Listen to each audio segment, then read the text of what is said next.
Hello, everyone. I'm Susan Yaki. I'm the director of the La Follette School of Public Affairs. Thank you for joining us today for our Fall 2019 Public Affairs Journalist in Residence presentation. The Public Affairs Journalist in Residence program is sponsored by University Communications, the La Follette School of Public Affairs, and our School of Journalism and Mass Communications. It's also supported by the University of Wisconsin's Foundation and Alumni Association. Visiting journalists spend about a week with us on campus. They participate in public forums like this, and they also serve as a resource in our classrooms, for our faculty, and for our staff. We're thrilled today to have Clare Malone of 538 joining us. Ms. Malone is a senior political writer at 538.com, which is a data analysis website primarily covering politics and sports. She's also a frequent participant in the 538 Politics podcasts. How many of you have heard her on the pod? All right, great. Me too. Ms. Malone previously served on the editorial staff of The New Yorker. She edited the American Prospects website. And here's an interesting tidbit. She coached collegiate women's basketball in the Middle East. All right. It's okay, long story, I'm told. She received her bachelor's degree in English and Government from Georgetown University in 2009. Today, we look forward to hearing Ms. Malone's thoughts on the Democratic presidential primary. She'll speak for about 30 to 45 minutes, and then we're going to have time for just a few questions. If you want to ask a question, please raise your hand. We will bring a microphone to you, and please do wait for the microphone. Afterwards, join us for a short reception just outside this room, and we'll have appetizers and a cash bar. Please join me in welcoming Clare Malone.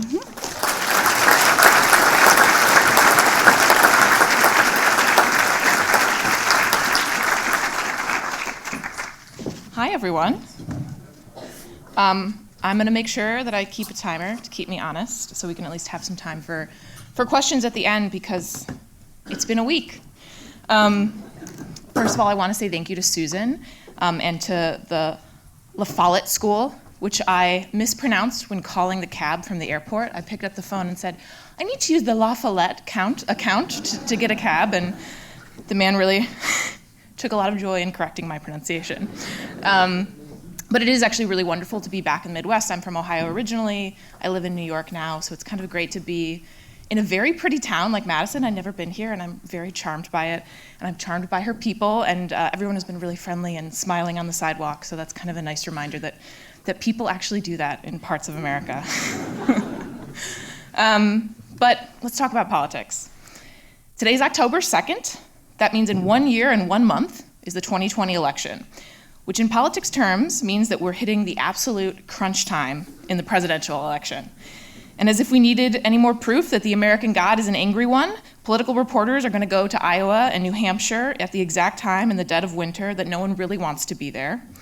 And with that in mind, and given all of the interesting field of candidates that we have this year, and given the fact that we're sitting here in Wisconsin, which is a bona fide, very important state in the presidential election, I thought it would be a good moment to just sort of sit back and do a close read of how things are going in the presidential election thus far.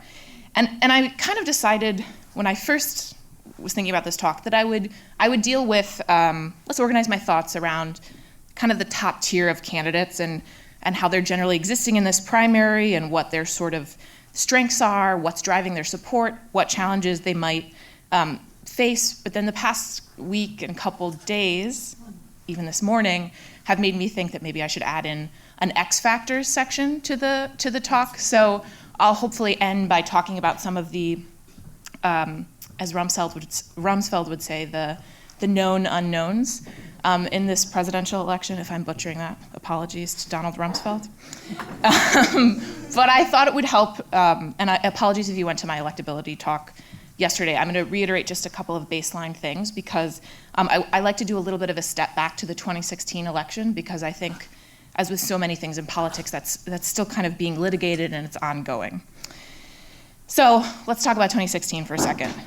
I don't know if you heard this, but Hillary Clinton never campaigned in Wisconsin, and Donald Trump won. Wisconsin was and is a very important state in the presidential election, and I really am not pandering to the hometown crowd. In fact, in the 2016 election, Wisconsin was 538's tipping point state. And basically what that means is that the state proved to be the decisive vote in the Electoral College. Trump won Wisconsin by about 1 percentage point, even though he lost the popular vote by 2 percentage points. And Wisconsin is a part of those upper Midwestern states that you guys all know about, that Obama won and which Trump flipped. And for our purposes here, when I'm talking upper Midwestern, I'm kind of going for Ohio, Pennsylvania, Michigan, Wisconsin as a group. Okay, so why did Clinton lose states like Wisconsin that Obama won? If you survey the general American public, I think you'd get a lot of people telling you that there were lots of different reasons for why the Democrats lost the 2016 election. You'd hear the Russians, you'd hear Jim Comey's letter, you'd hear Hillary Clinton not campaigning on the ground, and I think certainly those things did not help, and a lot of things have to go wrong in order for a really surprise election result to happen. But there are also some important demographic shifts that were happening in those states that I think get a bit overlooked as an explanation for her loss, because it's a little harder to talk about those in a concise, sexy way on cable. But I think they may have had a lot to do with why Clinton lost in certain places. At 538, we like to talk about a group of voters that we call Obama-Trump voters.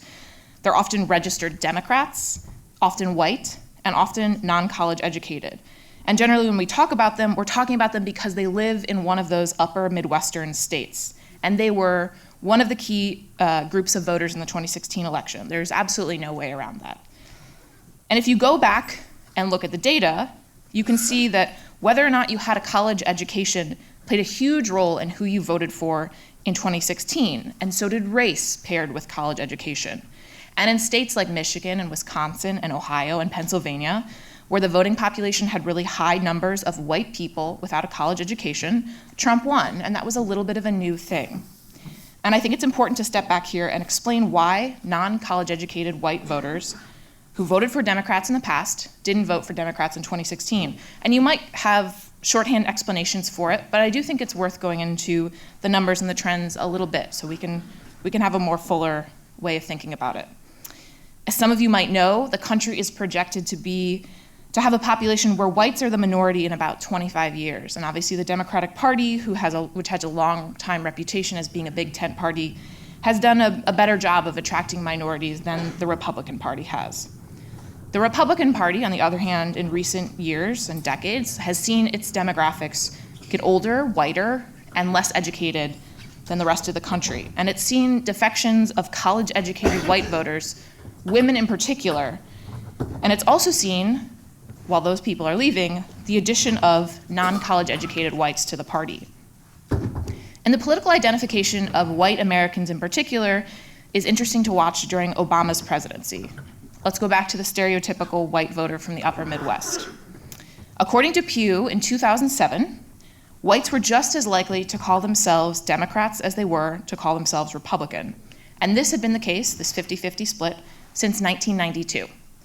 But 3 years later, in 2010, whites were 12 points more likely to call themselves Republican. So what happened in those 3 years? Well, Americans elected a black president, for one thing. And a lot of the change in white party identification had to do with non-college educated white voters, a lot of the voters who are in Wisconsin, leaving the Democratic Party for the Republican Party. Why?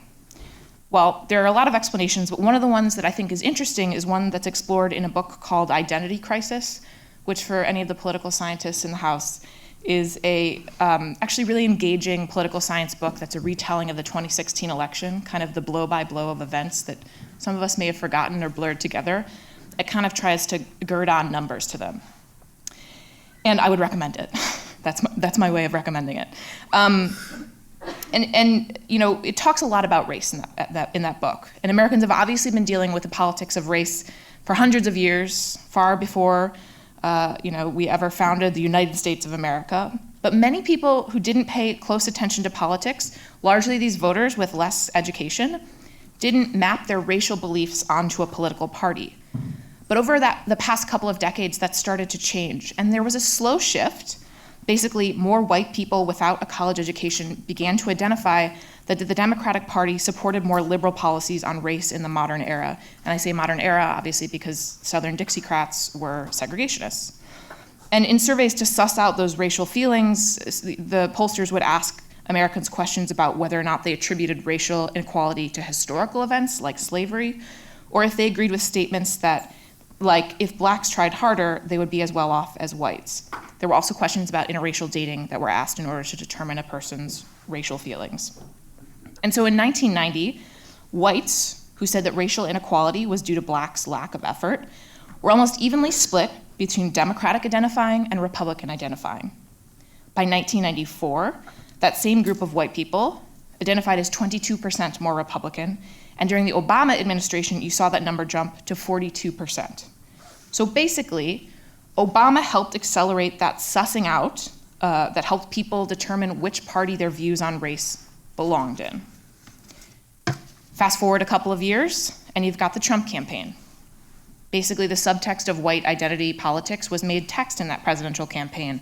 I think we all remember Trump signaling his explicitly racial politics right from the beginning of the 2015 campaign kickoff when he said that Mexico was sending rapists and their worst kind of people to take American jobs, which, by the way, was pretty much the opposite direction from what the GOP wanted to do following the 2012 election. After that election, the party drew up something that they called a postmortem that basically said Republicans needed to moderate on certain issues in order to motivate more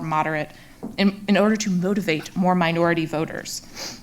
Because the country, as I mentioned before, is going to hit that 25-year marker where whites are going to be no longer the majority in this country.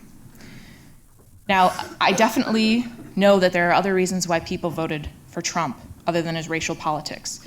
I do think there's something to the idea that Trump keyed in on the disconnection that people in rural places feel from the progress in other parts of the country.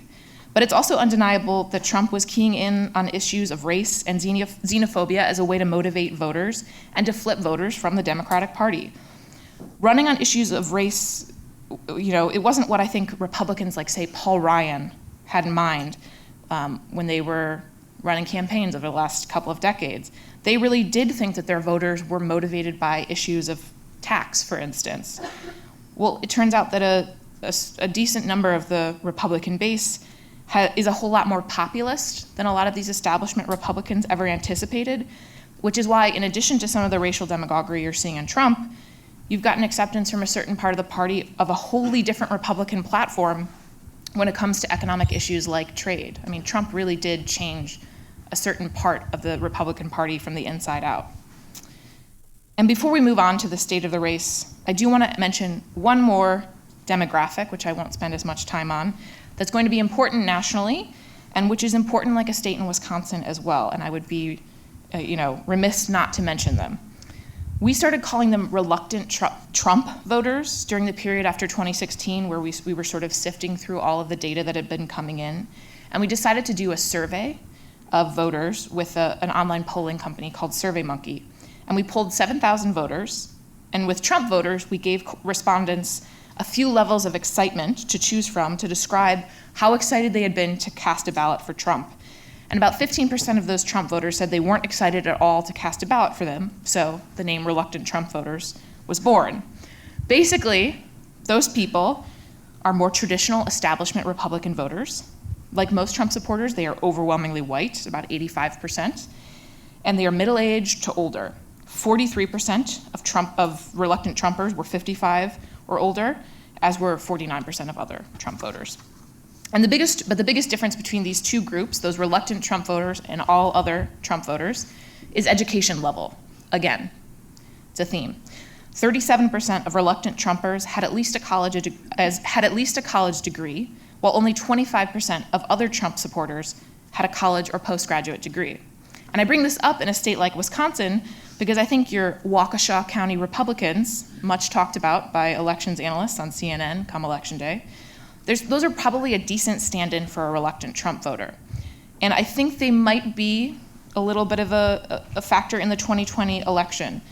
They could be a group that if, say, Joe Biden became the Democratic nominee, they could potentially be already on the fence about voting for the president and find Joe Biden to be a viable option, perhaps more moderate. They could be inclined to vote for a Democratic candidate, or at the very least, stay home, which in a state like Wisconsin could have real effects. And we do actually know a little bit of the political power of these reluctant Trump types, because we can take a look back at Scott Walker's 2018 loss. And I'm quoting here from a Wisconsin public radio story which dissected the numbers in the aftermath of that race. And Wisconsin Public Radio said, in his previous 3 elections, Walker had been able to count on a big turnout in 3 suburban Milwaukee counties, Washington, Waukesha, and Ozaukee. I'm sorry if I'm pronouncing that last one wrong, or Waukesha for that matter. Walker carried roughly 72% of the vote in Waukesha County in 2010, 2012, and 2014, but in 2018, just 66% of Waukesha County voters supported Walker, and his margin there dropped by roughly 18,000 votes compared to 4 years ago. Every election has its own dynamics, and 2020 definitely will, but I just want to leave you with the power of those 2 demographic groups in Wisconsin, because I think over the next 13 months, we're going to see a lot of attention paid to them. Okay, and with that, I'm going to jump into some of the candidates in the Democratic primary. And I'm probably going to spend most of my time on the top tier candidates, as I said, the strengths and weaknesses, but I'm happy to take questions at the end that talk a bit more about the broader field, but I thought it would be good to dig into the current polling on the leaders at least a bit more fulsomely before we have that other discussion. Okay, so let's start with Joe Biden. I actually just wrote a big piece that published earlier this week on the Biden campaign and where it stands as it enters the fall. So this is all very fresh on my mind, and I guess it's a plug for myself, which is shameless. It's called The Front Runner. Check it out, 538.com. But I think Biden is the front runner at the moment in this race, but he's a peculiar kind of front runner. I called him in my story numerically indisputable, but perhaps fatally flawed. So basically what that means is he's led in all the polls, pretty much, since entering the race in April, and he's probably the best known person in the primary. And I will note that name recognition can certainly get you places in a primary. And it certainly can in a primary that's split between over 20 people. Biden's theory of the case is an interesting one in 2019 in a Democratic Party that's undergoing a lot of ideological change. In order to win the nomination, he needs to cultivate support across demographic groups, or to at least feint at his ability to win back the Obama coalition in the general election, i.e. white voters in certain places, in certain key states like Wisconsin, as well as the black vote. And in the primary right now, Biden's bedrock support is really with black voters. Black voters made up about one quarter of the 2016 Democratic primary electorate, and of course they remain a crucial demographic for any candidate to win over in this race.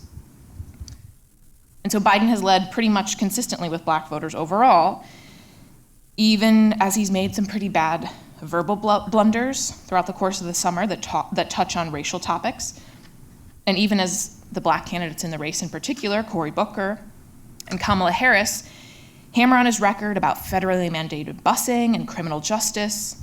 But throughout all of this, there's been a little bit of a Teflon Biden element to Biden's campaign within the black community. A poll from early August asked voters who they thought could win the general election, and 68% of black voters said Biden, which was the most of any demographic group. So what's happening? A couple of things. First and foremost, Biden was Obama's vice president, and that's really, really key if you talk to any of these black voters or black civic leaders who are endorsing in the primary. There's a sense that basically if Biden was good enough for Obama on race and his racial record over the past few decades in the Senate, then he's good enough for black voters. Basically, he's been vetted by a trusted party and come out okay. And that's really something that the campaign is eager to play up. I don't know if you guys saw the Saturday Night Live premiere last week, but it's Woody Harrelson playing Joe Biden, and he basically just says Obama the whole time and sort of smiles. And honestly, the real thing is not all that different. He brings up Barack Obama quite a bit. Another thing, though, is that Biden is running in a relatively uncrowded moderates lane in a race that's sort of got, and that's an ideological positioning that is something that black voters might be more readily inclined to find attractive. According to Gallup, 63% of black Democratic voters self-identify as moderate or conservative, even as the party overall has gotten more liberal. In fact, 2018 was the first year since pollsters started keeping track that over half of Democratic Party voters said that they identified as liberal as opposed to moderate or conservative. And that number was just 25% in 1994. White Democratic Party voters, I should note, are getting rapidly more liberal than black voters in the Democratic Party. A full 65% of white Democratic voters called themselves liberal in 2018. Then the last part of Joe Biden's support is a little harder to see in the numbers, I would say, but it's certainly something that I've seen on the ground in my reporting. A lot of black voters are pessimistic that the country that elected Donald Trump after 8 years of the first black president would vote for a non-traditional candidate, aka a woman or a person of color. One black Democratic Party official put it to me this way, a guy in Detroit. He said, based on where we've come over the past 3 years and looking at that person, that Tasmanian devil in the White House, it's going to take another same sort of white man to go toe-to-toe with him. I've come to only one conclusion. Trump was elected out of 8 years of repudiation for having a black man in office. I think right now, where this country is, the flames that have been fanned by Donald Trump, we have to take a measured approach to this upcoming election. I'll leave you with that. There are certainly challenges for Biden. He's got a bit of an enthusiasm problem, for one. I also spoke to Jesse Jackson for that piece. Jackson was, if you'll remember, Biden's sort of bitter rival in the 1988 Democratic primary. And he said this to me about black voter support for Biden currently in the race. He said, the absence of Trump is not the presence of justice. In the days to come, I'm sure those who put forth the most hope for tomorrow and plans will gain the most traction in time. That may be Biden, but the question is wide open. And I will say that Biden has trouble connecting with young voters, for one thing. Younger voters who previously only knew Biden as the friendly older man next to Obama are sort of perturbed when they see the crime bill through 2019 eyes. Mandatory life sentences after 3 strikes for federal crimes, incentivizing states to pursue harsher sentencing. And that is showing up in the numbers. Just to focus on black voters again, a CNN polling analysis from the summer showed that Biden's overall support with black voters is 44%, but his support with black Americans under the age of 50 is lower at 36%. And if you go even lower, his support with black voters under 30 is around 30%. And that's kind of indicative of Biden's performance with younger voters as a whole. I will say that Biden also has a bit of a tough row to hoe with certain parts, very vocal parts of Twitter, and even with some of the news media, which, yes, does tend to skew white and college educated and probably more liberal. And those are all the demographics that are moving away ideologically from the kind of politics that Joe Biden is advocating for. And this is perhaps to be expected in a party that changed drastically in the last decade or so. In 2018, for instance, and I think this is a really interesting statistic, 2018 was the first year since Gallup started asking the question that Democrats said that they believed socialism was better than capitalism as a system. And I'm going to leave Biden here for right now. I do want to talk about impeachment stuff later, because obviously that's a potential problem for Biden as well. But let's move on. Next up is the current darling of the news cycle, Elizabeth Warren. Biden is still leading in the national polling average, and some polls have him up on Warren by over 10 points. One showed her up on him by 2 points. But regardless, there's been a steady upward trend in Elizabeth Warren's polling if you look at the average over the past few months. And there's been a bit of a stagnation for Biden in the polling. If you're interested, by the way, in taking a look at this polling line trend that I'm talking about, I'd recommend until 538 launches its polling aggregation, that you go over to Real Clear Politics, which shows a really informative line graph of all of the many candidates and how their polling has changed over the summer. And it gives you some visual representation of how Warren and Biden and Sanders have been sort of jostling for the top 3 over the past few months. Anyway, if you're looking at that line graph, it shows a polling bump starting for Warren in around June and continuing a steady rise throughout the summer, and then really getting another bump in September, which is why we've all been hearing about her in the news. But what's interesting about Warren's polling is what's happening at the state level, particularly in Iowa and New Hampshire, which are obviously the first two states to vote. The Des Moines Register poll, which gets an A+ rating from 538, we think a lot of it, just put out a new Iowa poll, and it got a whole lot of attention because it showed Warren edging out Biden within 2 points in the state and beating Bernie Sanders by 11 points. You see similar numbers out of New Hampshire, and that's great news for Warren because Iowa and New Hampshire are two extremely white states, and they have a demographic that's not all that representative of the Democratic electorate writ large, and yet they hold a whole lot of weight because they come first in the cycle, and they drive momentum, and they can drive news cycles and influence voters in later states. The formation of a perception of a winner is a really powerful thing, and it wasn't just Republican voters who liked Trump because of he was a winner.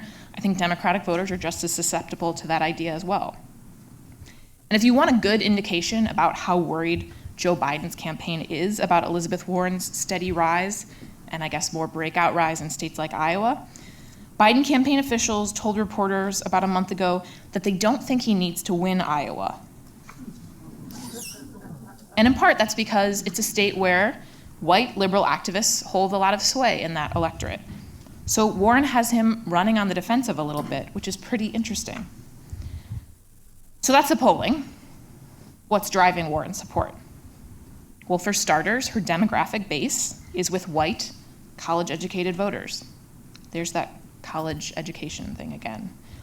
The most recent edition of another well-regarded poll, the Quinnipiac poll, that came out in September, showed that over the course of the past month, Warren's support had grown 12 points with white, college-educated voters.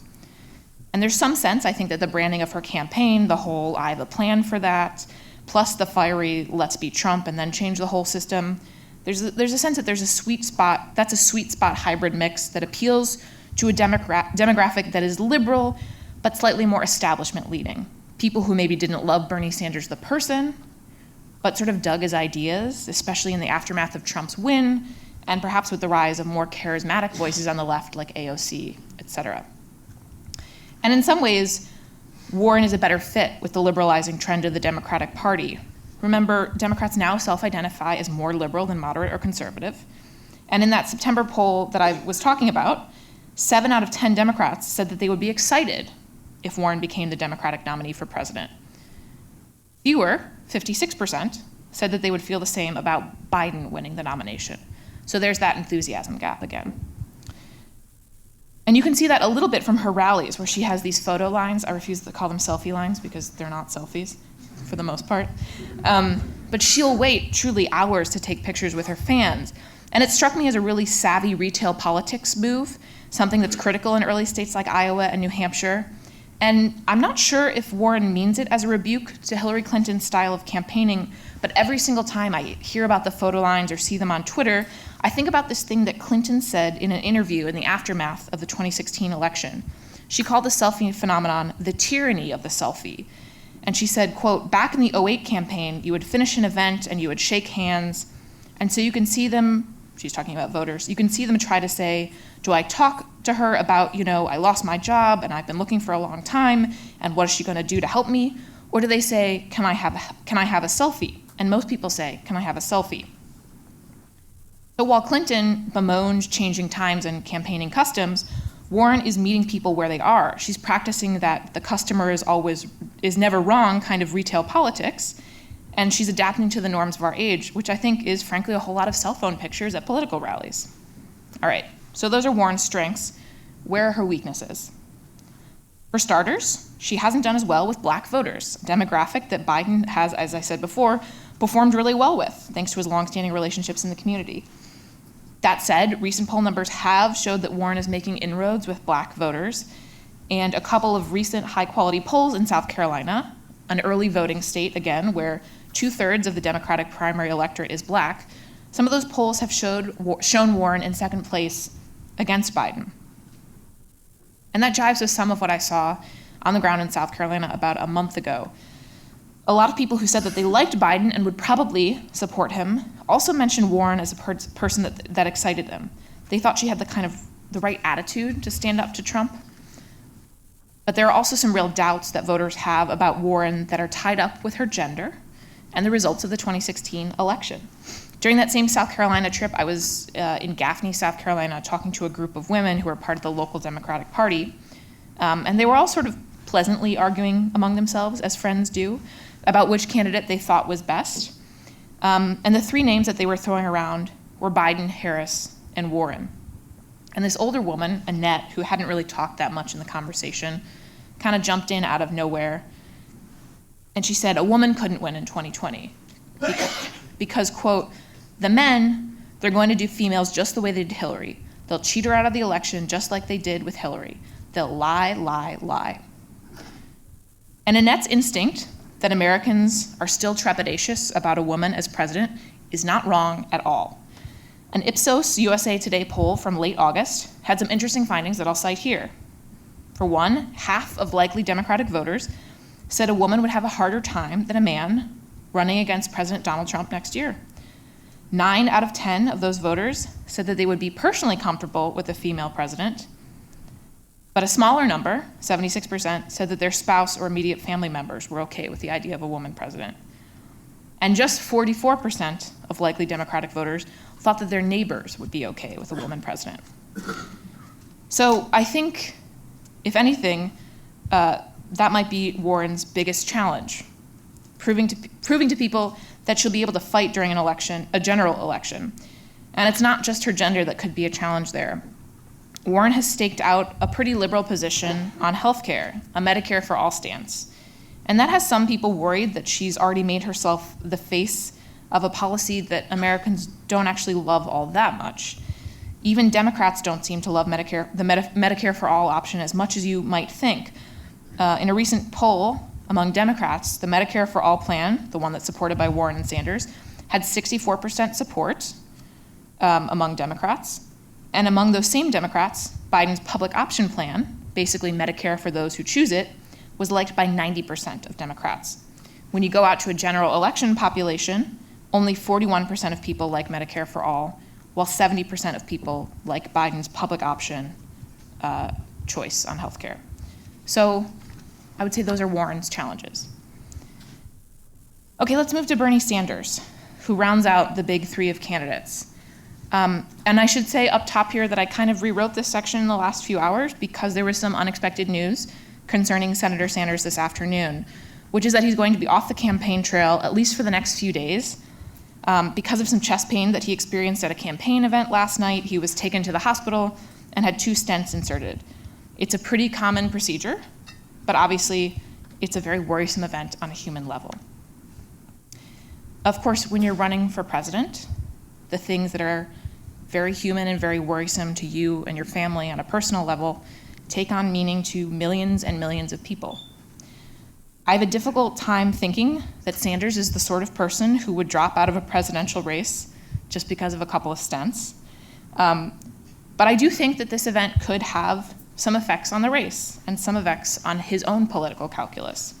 But before I get into all of that, I just want to run you through some of the numbers that show us where Sanders stood in the race before today's health scare, because they were interesting.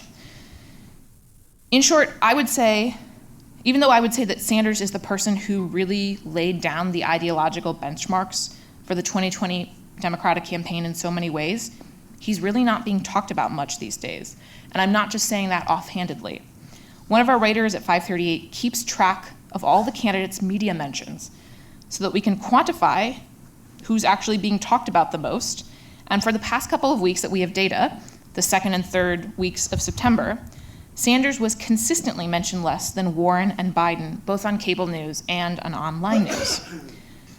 And I should note that he's generally about the 3rd place poller in a lot of national polls. I'm going to cite numbers from the week before the Ukraine scandal broke, because I think that gives you a more accurate representation of where things were before kind of outside events intruded. During that week before the scandal, Biden got 55% of TV mentions, Warren got 21% of them, and Sanders only got 10% of mentions. Things were a little bit better for him online. He got 34% of mentions to Warren's 42% and Biden's 45%. But I think my point still stands. Bernie isn't the hot topic with the media these days. And that is for a reason.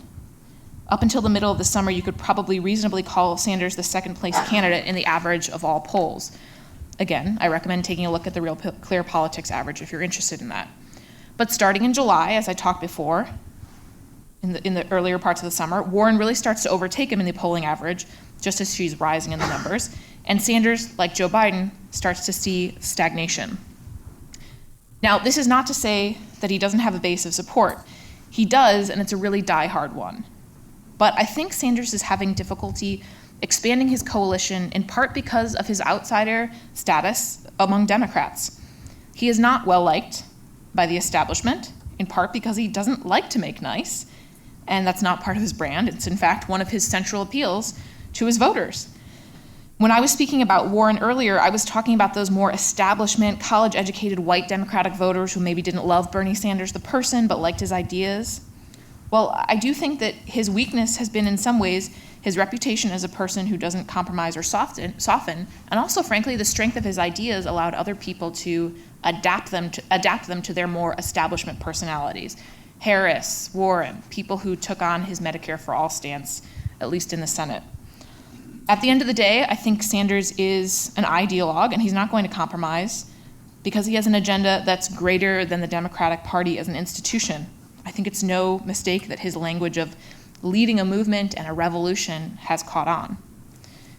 And I will say, just to speak to the strength and enthusiasm of the Sanders base, you've seen him pull in really crazy fundraising hauls, particularly ones that were announced just this week. His campaign said that he had raised over $25 million in the last 3 months. That number was up $7 million from his last quarter of fundraising, and the donations came from over 1 million individuals. But again, I do want to pivot back to the health scare today and use it to talk a little bit about one of the X factors. I'm kind of moving into the end of this and sort of the interesting news of the day stuff. And I think that this X factor, which is basically age and health, actually is an important one to talk about, even if it might be a little bit difficult, because of the particular dynamics of the 2020 race. President Trump is 73. Biden is 76. Sanders is 77. And Warren is 70. Before Trump, the oldest person to be elected president was Ronald Reagan, who was 69 years old when he came into the job. The presidency is not just a mentally taxing job, but a physically taxing one as well. And because of the age of our recent national candidates, I think people have been raising the idea of how old is too old to be president. Should we consider age and the potential for diminishing mental faculties and the onset of dementia? Let's remember that Reagan aides later said that they thought they began to see signs of mental decline in him long before his public diagnosis of Alzheimer's became apparent to the American public. And I know that these conversations are incredibly uncomfortable. Ageism is a real thing in our society, especially as our economy has digitized and changed so dramatically in the last 15 or 20 years. But the idea is an important one to consider, given that the health of a president can move markets. I don't think it's an entirely irrational move for a voter to consider age when casting their ballots. Now, the fact that the candidates that look like they're in the lead for now are all in their 70s does blunt the effect somewhat. Voters are kind of limited in their choice of who counts as youthful in the 2020 election. But it's still a thing to grapple with. And I think the one thing that might change in Bernie Sanders' calculations as he comes off this health scare is that you potentially would maybe want to pick a younger vice president, right? And perhaps he'd look to someone like Senator Ted Cruz in the 2016 primary, who said, all right, I'm going to announce a vice presidential candidate before I get the nomination in the hopes that you might like her more than me or find her more comforting than me. And I think Sanders could potentially do the same thing, which is to make people feel more reassured that there's someone who has his back. I have no indication for this, but it's thinking through something like this, a health scare like this in an older candidate. Okay, with a few minutes to go, here's the last and biggest X factor of the 2020 election, impeachment. I'm going to say right off the bat that I don't have a great sense of how this is going to play out over the next 13 months. But what I do know is that early polls are showing that voters see more clear-cut wrongdoing by Trump with this Ukraine thing than they did with the Mueller thing. We actually just launched today an impeachment poll tracker at 538, which I'd encourage everyone to check out. And it's going to be aggregating basically every poll that asks a question about the Ukraine saga. And it also includes older polls that asked how voters felt about impeachment in the context of the Mueller investigation. And I think the trend line is interesting. When Robert Mueller testified to Congress about his report in late July, 40% of Americans supported impeachment and 50% did not support impeachment. As of today, support for impeachment has shot up to 47% in favor, 45% against. So minds are changing quickly, particularly Democratic minds. Democratic support for impeachment has risen a full 10 points since the Ukraine scandal broke. Okay, so those are the polling facts as they are, but I think everyone in this room is probably smart enough to realize that American politics has a lot of moving parts these days. And I can in no way predict how the scandal will play out, who the major players will end up being. But I would say this, that my gut instinct is that given that there's a whistleblower and a memo that documents what seems to be a pretty clear abuse of power and the potential evidence of a cover-up on the part of the White House, Trump could actually be in some real trouble here. The fact that a group of moderate Democrats from swing districts who had refused to support opening impeachment hearings prior to the past few days of news now want to pursue an impeachment inquiry that really speaks volumes, and I think really moved Nancy Pelosi to kind of finally take a stand. But impeachment is a political process, not a criminal process. And what we're going to watch play out over the next few months is basically a public relations campaign. Who can communicate their side of the story best? And honestly, I'm not going to count Trump out of a public relations game, even if I think he has a more difficult battle to fight than Democrats. I'm also not entirely sure how this whole thing will play out for Joe Biden. While there's no factual basis for Trump and Giuliani's accusations about Biden and his son being party to corruption in Ukraine, it also doesn't look entirely great for Biden to find himself at the center of an alleged corruption scandal. And even though there's no evidence that Hunter Biden did anything illegal, his hiring still sort of reeks of nepotism, and that's not something that American voters particularly like. And I guess I kind of want to end it there on a cliffhanger, in part because I found myself, as I was sitting in front of a computer screen, on a cliffhanger myself. And I'm kind of curious to talk to people tonight and to hear what Wisconsin voters think, because in some ways it's key what you guys think, not what I think about impeachment. And I'd love to sort of open it up to questions, and I think that maybe there's mics moving around in the back. Yeah, but I did want to say thank you so much for coming out tonight, and for Wisconsin's hospitality.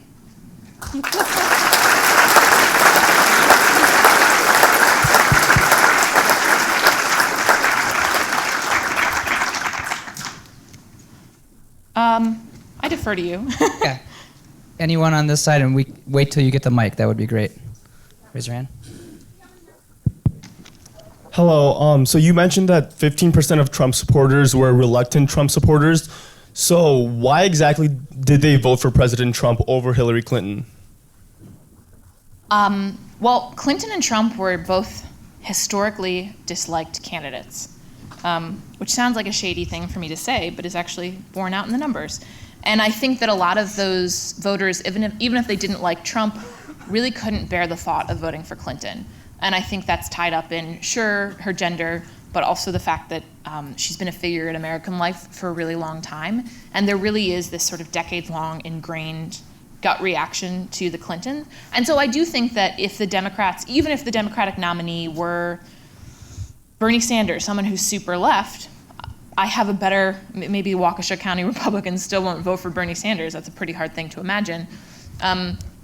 But they might be more inclined than voting for Hillary Clinton. So I think it really was both an election about trend lines, but also about characters. I mean, the sort of terrible but accurate metaphor to use is in a plane crash, lots of things have to go wrong in order for the plane to crash. And in 2016, the unexpected election result was the result of lots of different trends and idiosyncrasies of American life kind of coming together. I guess we'll go down here on the edge.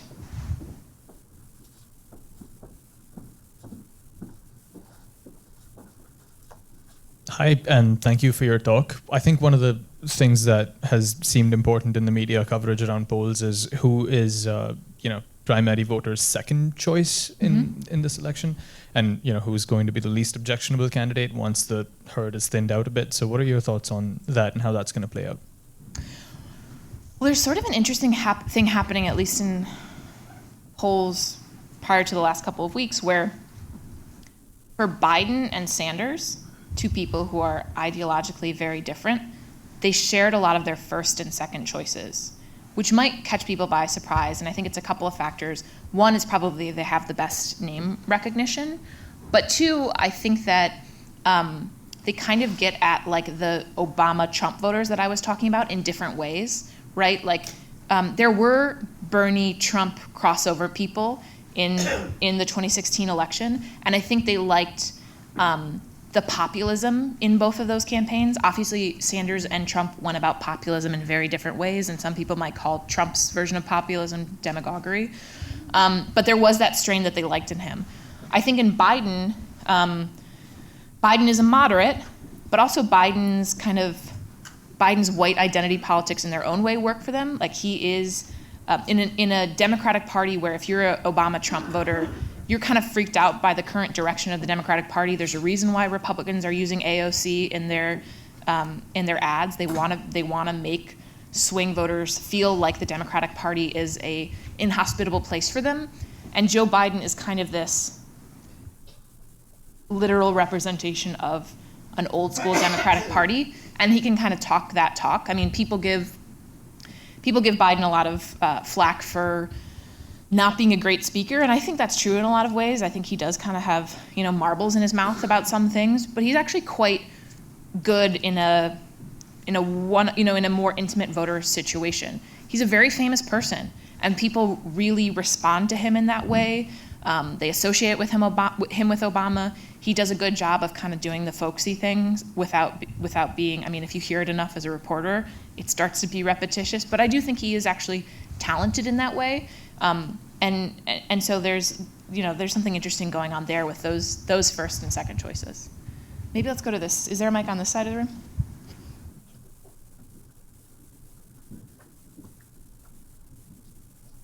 Thank you for your talk. Thank you for coming. I actually have kind of a related question, so I can build off of the previous asker, which is how seriously should we think about these lanes? Because when you think about the candidates sort of in isolation or based on their policies, they seem to be pretty clearly defined. But then when you look at people's second choices, suddenly it's not as clear anymore. So I'm kind of curious what your take is on how clearly defined those lanes are and whether they are actually predictive of changes in support. Yeah, I mean, I think people do probably there are probably certain policies that the average voter is either comfortable or not comfortable with. I think Medicare for all or versus the public option is kind of the perfect issue on that. But what I think people forget is that so much of politics is, I call it like political pheromones. You just kind of you like what you like, and people really identify with certain candidates. And so there's probably a sense from, those people, certain people just hate Bernie Sanders, right? They like his ideas, they hate him as a person, so they're gonna jump over to Elizabeth Warren. And Elizabeth Warren, even though she has more left views than Kamala Harris, well, people kind of like both of them because if you're like an establishment type or if you want a woman, those two women kind of fit those boxes. And so I think that there is some identity politics stuff going on. There is some voters are more establishment Democrats and they don't like when the party fights with each other. I mean, you actually saw a lot of people saying, I didn't like it when Kamala Harris attacked Joe Biden. That really turned me off. This is supposed to be a primary. They're all supposed to be on the same side and they're forgetting that. So I do think that there are some issues where people do have they want to see a candidate, tell a policy the way they feel it.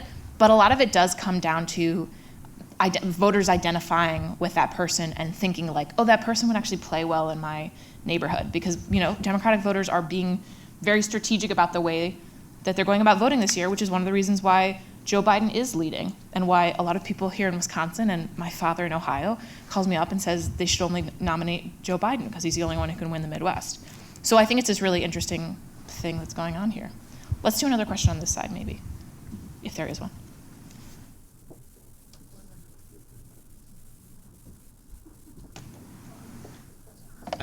So I have a question about one of the more minor candidates, but he's kind of an interesting guy, and that's Andrew Yang. I think he's attracted a very different kind of Democrat group to the party.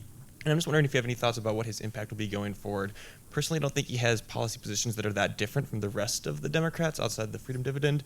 So I think it's very interesting that he has such a unique following, but I don't know, your thoughts?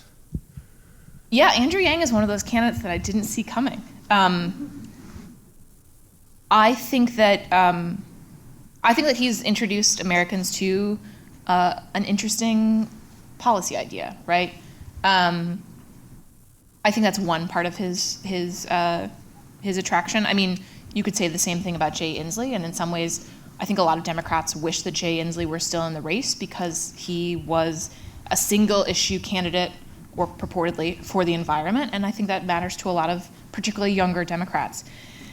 Andrew Yang's success, I think, has also been Andrew Yang kind of like is the internet of a certain ilk. He's irreverent, right? Like before the debate, the last debate, he posted like a debate prep video to Twitter that was him playing basketball. And so it's this idea of, I think it's the less serious outsider element that Bernie Sanders kind of worked, right? This idea that he's also kind of wonky. Warren voters may be like that, right? Like I think he's just kind of tuning into something where in a Democratic Party where people are much more open to the idea of institutional changes in a lot of places, should we rejigger the number of justices on the Supreme Court? Should we add additional states to the union, right? Like lots of things are being considered, and so the idea of, oh, let's talk about universal basic income, sure, why not? Let's open up that conversation. But I have to admit, I did not see him getting into debates this far along, so it's been really interesting. What about Harris? Okay, great. Thanks for your talk. I really like your podcast. So I wanted to ask you about an article, I'm pretty sure I read it on Vox, about this one journalist argued that the Democratic Party, should nominate a super progressive candidate and basically asserted that the moderate voter is non-existent. How would you respond to that? Well, the moderate voters do exist. I mean, I guess I would say you can certainly win a Democratic. By the way, I think everyone knows this here, but like I'm not a Democrat. I'm not here advocating. I'm just here observing. And my observation is that yes, of course, moderates exist. Black voters are a hugely powerful Democratic bloc. They're not monolithic, but they tend to be more moderate and conservative. And as I said before, the political media is pretty white and pretty college educated and leans to a certain way. So I think you can definitely win a Democratic primary as a liberal, and you can potentially, as a super progressive, and you can potentially win a general election with a president that's as unpopular as Trump. But I also think that's, I mean, having not read the piece stipulated, yeah, I think it's sort of silly to say that moderates don't exist, because they do. And even if you can win the popular vote I think we should say Hillary Clinton was a pretty progressive Democrat. Obviously, Bernie Sanders kind of pushed the definition of progressivism, but she was a pretty liberal Democrat, and she did win the popular vote, and yet we do not live in a country that elects presidents by popular vote. Therefore, yeah, some states and some voters have more power than others, and I think a lot of people think that's not fair, but it is also the reality. So that's what I think. Yes, ma'am, over there. In the glasses. Yes, I'm asking about third-party candidates, Jill Stein and the Greens, and on the one hand, and Libertarians on the other. Given the drama of impeachment and the pull of seeing these two units, the Democrat versus the Republicans, is there any room in this text for a strong third-party president? Well, I think Bill Weld, in some ways, answers that question for me. Bill Weld was the Libertarian vice presidential candidate in 2016. He is now running as a Republican, right? He's primarying Trump. And I do think that there is maybe so that's kind. I mean, the Republicans were never going to have a really active primary process, but I think on the Democratic side of things, there are enough at the current moment flavors of candidate to, I think, satisfy people's desire to kind of lodge a protest vote. And I do also think that there is some potentially regret that people who voted for third-party candidates might feel if you were a liberal third-party candidate voting for Trump. And so far be it for me to say here, sitting on October 2nd, that there will be no third-party element. There well could be. But right now, I do think that people there are so many moving parts within the actual Democratic Party right now, primary, that I don't necessarily see it happening at the moment. Maybe down here in the middle.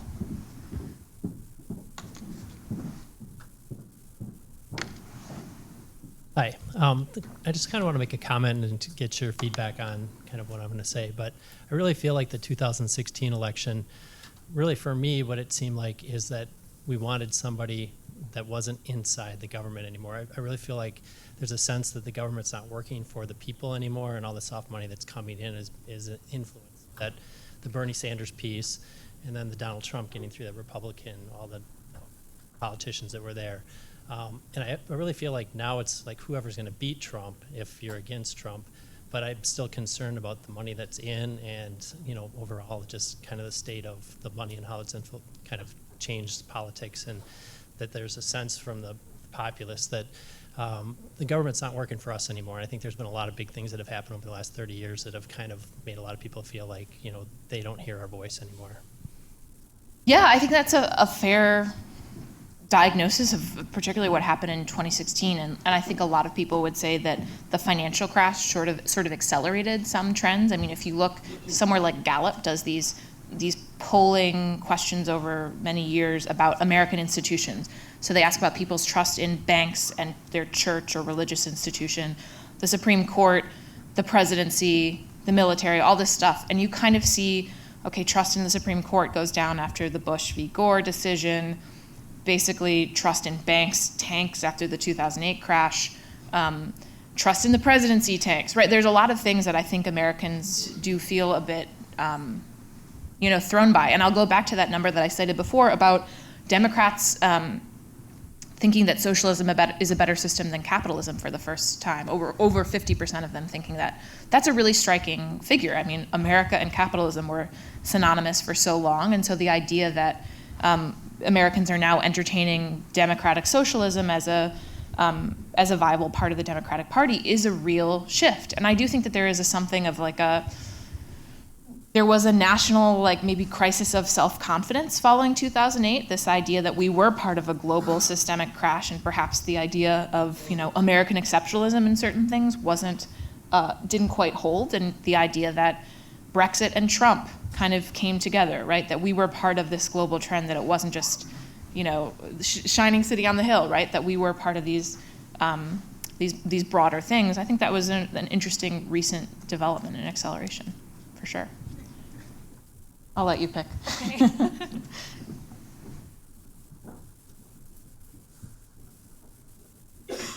Hi, thanks so much for coming this evening. It's been a fantastic talk. So I think it's being treated as largely a foregone conclusion that the path to a Trump re-election or a Democratic victory in 2020 comes through the upper Midwest, much like it did in 2016. Maybe this depends on the candidates, or maybe it doesn't, but do you see another potential path to a Trump re-election, say if the Democrats nominate a substantially more liberal candidate, that he could perhaps have a path that runs through a Colorado or a Virginia, or do you think it's going to be Midwest or nothing? It's an interesting question. I mean, the Democrats, I think, are certainly self-conscious about their performance in the Midwest in 2016. I mean, there's a reason probably why Milwaukee got the convention, right? I hear it's a beautiful town, but the Bronze Fonz. Does anyone else know what that is? Okay.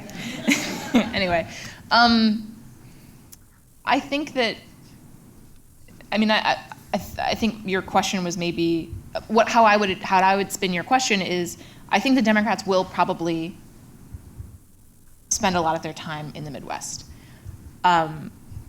during 2016 and during 2018, we saw a lot of interesting trends in the Southeast and the Southwest.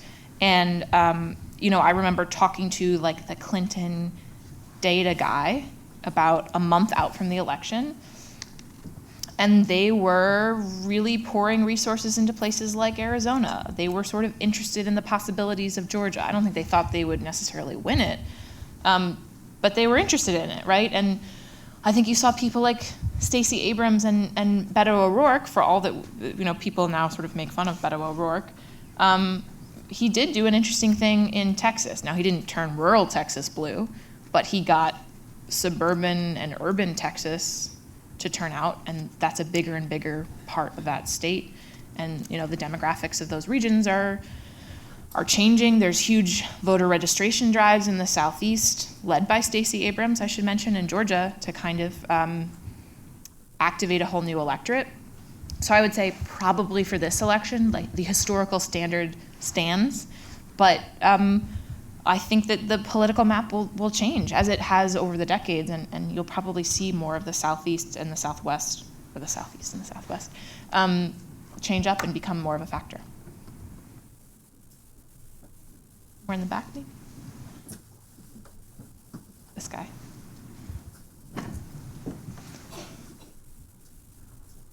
So urban areas have been Democratic strongholds for God knows how long. Milwaukee has been a Democratic stronghold for a long time. How can Republicans try to change their demographic to accommodate urban areas? I mean, that's a good question, and it's one that I think has stymied Republicans for a while. I mean, I think, there are parts of, say, New York City that are incredibly Republican. They tend to, right now, be working class white areas, Staten Island, the deeper parts of Brooklyn. So, in my mind, I'm thinking of those areas. There's been some talk by some Republican strategists that, perhaps there is like this strain of libertarianism among millennials that is kind of open to conservatism. Maybe that's something that we should pursue with people who are in tech hub cities, right? This idea of, okay, maybe not Trump's conservatism, but a different kind of conservatism, right? But I think it requires some outside of the box thinking that I think Republicans were in the midst of trying to do in 2012 with the idea of, okay, let's expand to a more diverse demographic. But they are in a really troublesome spot when they're losing what was once their really core base of people, which is white, college-educated voters, those kind of suburban or blue or white-collar people. So, I mean, some of it would also be to perhaps do a little bit more of a reversion to the old norms of the Republican Party, talk less about, immigration, change their trade policies. I don't necessarily think it's go back to the exact old Republican Party. They probably would need to moderate on certain issues that are now culture issues, immigration, guns, things like that. And I'm not quite, it's a really great and interesting question, and I'm not quite sure what it looks like in 2020. Maybe I'll get back to you. That's a good thing to think about in the next 13 months. Sounds like it's a good podcast, maybe. Yeah, that's a good podcast. It's actually the witching hour for us all. Please join me in thanking. Thank you.